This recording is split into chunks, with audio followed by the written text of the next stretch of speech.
If any of you watched 3.0 livestream and saw the kit of Aglaea and Trailblazer Remembrance, you have noticed that the way Aglaea and Trailblazer summon works are different. And because of that, they most likely will be used in different teams with a different role. A thought crossed my mind. I was like, wait a minute, so far with other paths, we know what their core purpose will be. Destruction will deal damage to 3 enemies.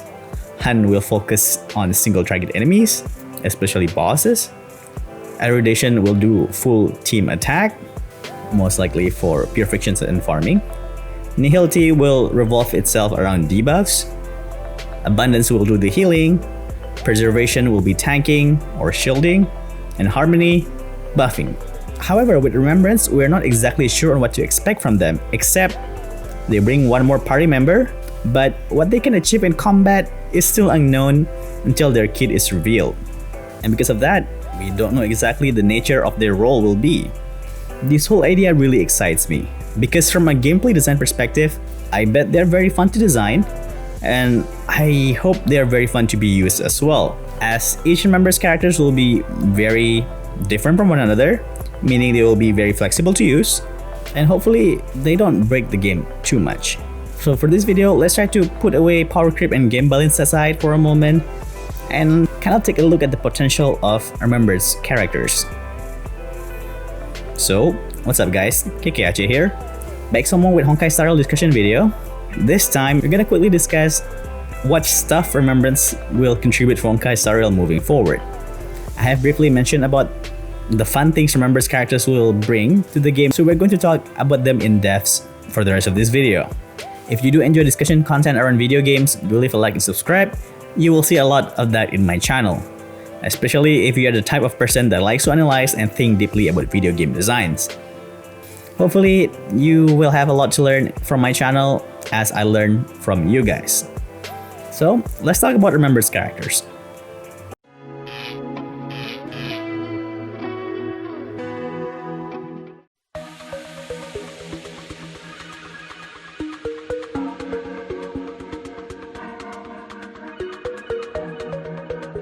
So right now we only have 2 characters. There are a couple of points that we can try to speculate on what makes Remembrance to be special from design and gameplay perspective. As that essentially how all of them are going to be JoJo/Persona characters at this point. The first point is that it seems like they're not contained for specific roles. From the 2 characters we have so far, Trailblazer and Aglaea play very differently. Their core mechanic is summon, that's for sure, but what the summons actually do are different. From their kit explained in the live stream, Trailblazer is like a sub-DPS support hybrid, while Aglaea is a DPS that focuses on speed and attacking 3 enemies, essentially like a destruction unit. So after knowing the difference between the 2 characters about their kit, just like I mentioned during the intro, the future Remembrance character can be anything. They could be Shielder, or they just become a summons that taunts and tanks because they are their own HP and we can just resummon them again.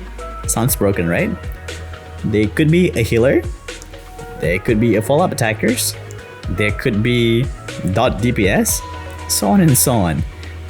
So essentially, Remembrance characters can be any other paths, right?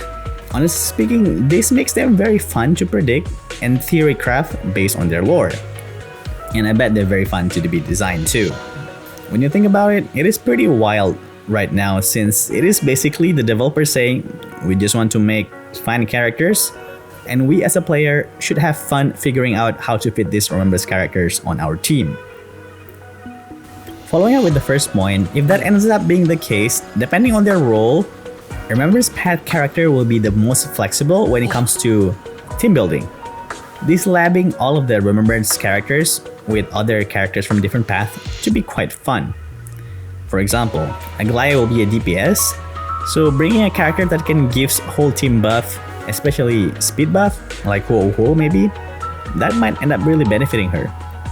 Or if we're looking at Trailblazer kit as a hybrid DPS support, we might want to think, do we want to bring more DPS to be supported by Trailblazer, or do we want to bring more support so that Trailblazer deal a bit more damage? As more Remembrance character comes out, more interesting combination and synergy can be found, I bet. And on top of that, since it is possible our Remembrance units have different roles, this kind of opens up the potential of having a full Remembrance team, functional Remembrance team. Imagine how interesting that would be. One Remembrance will be a sustain, one Remembrance will be a DPS, one Remembrance will be a support, and the last Remembrance will be very flexible. More options for the players is usually better, except those who really cares about meta.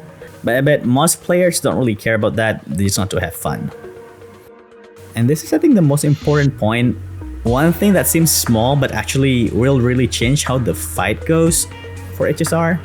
Remembrance character essentially able to summon a new party member, meaning this new party member or summon can tank some damage for us. And if they die, we can resummon them. This alone really helps you with certain challenges where some squishy characters can be benefited from not being targeted constantly, because now the RNG will be slightly reduced due to an extra target being present in the field. And this can get out of control if there's not restriction on how many Remembrance characters can be present in the team. Also, try to imagine we have a full Remembrance team. Each of them will have a summon. That means we can have 8 characters in the screen. We don't know this information yet, unless there's a restriction on how many summons can be present at a time. But I don't think the developers have mentioned anything about that. But so far from the live stream, we have seen it is possible to have 2 summons at the same time. So will we be able to have 3 and 4 summons to be present at the same time? Seems a bit wild, right? But from the latest video of the interview, we have to wait and see, because they did talk about the difficulties and challenges that they had when they designed Remembrance character, because it seems that it can cause some performance issues due to how different they are from previous limitations. I guess we have to wait and see until the third Remembrance characters come out. Or maybe there's even some information regarding that before 3.0 drop. But personally, I hope we can have 4 summons at the same time. More options are just better for me. If you think there are more that could be added, let everyone know in the comment section. I'm truly excited to see what the devs are cooking when it comes to their future Remembrance characters. So much potential.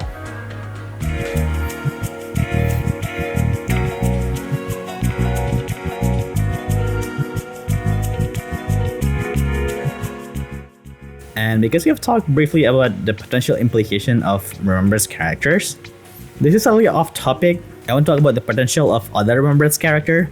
So far, there's some rumor that castorice will be the next Remembrance character. I kind of want to predict how she is like in combat. From what we know, we have seen in a couple of trailers, she is with a dragon, and also feels like she can make something decay. My stupid brain immediately thinking about her summon would be actually the dragon, or maybe some kind of undead summon. And her kid, I was thinking, because decay is like a status effect, she can be a dot character. And if that's not the case, if we are trying to see something from her color scheme, she's most likely will be a quantum related character. But my personal favorite theory will be that she and her summon can inflict special status effects that doesn't belong to any dot category. Like maybe she's debuffing and the dragon will deal damage depending on how much debuff presence on the enemy. That's a viable theory, right? Well, that's my 3 predicted playstyle. What about you guys? Any crazy theory you want to share about castorice kid? Let everyone know in the comment section.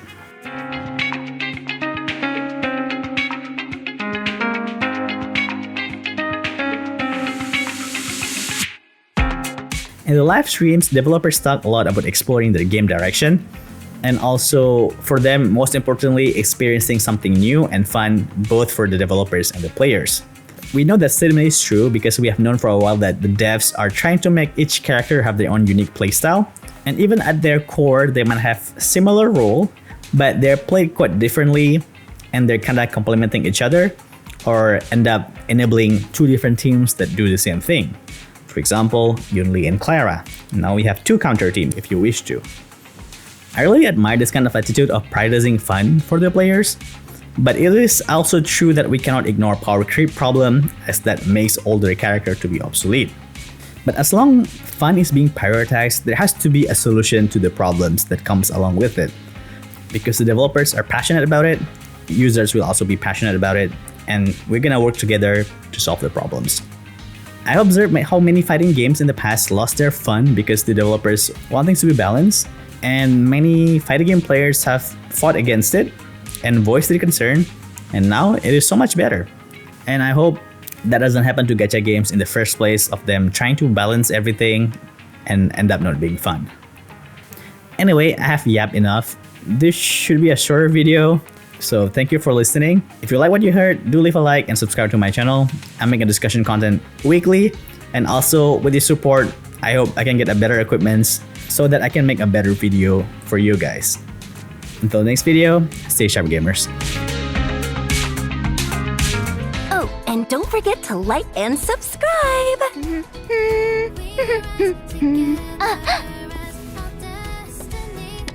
Faults